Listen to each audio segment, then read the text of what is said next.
從超凡學生手記1，我學識咗喺害怕嘅時候勇往直前，喺嘗試、錯誤同失敗中成就更好嘅自己。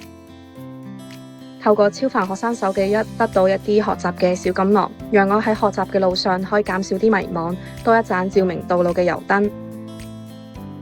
翻開超凡學生手記1，書中嘅對話遠如明鏡，令我明白到規劃時間嘅重要，重整咗我嘅學習模式，讓我嘅生活有咗鬆容嘅節奏。喺閱讀咗超凡學生手記1之後，我深受啟發。呢一本書唔單單係一本書，更係一部引領我重新認識自己嘅生命指南。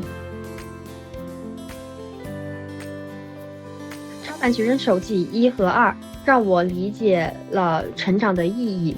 這套書不只是傳授學習的方法，更是訴說着一種生命的態度。閱讀完超凡學生手記2之後，我好似喺成長路上遇見一位貼心又清醒嘅同行者。呢本書好似一位溫柔嘅老師，喺我需要方向嘅時候俾我提醒，令我更加清楚我自己係邊個。未來嘅方向亦都令我喺成長嘅路上走得更加篤定、更溫柔，亦更堅強。超凡學生手記2就好似一束光，照進咗我嘅深淵。佢冇直接將我拉出嚟，但佢俾我知道深淵唔係盡頭，我可以喺呢度學會攀爬，一步一步走向屬於自己嘅光。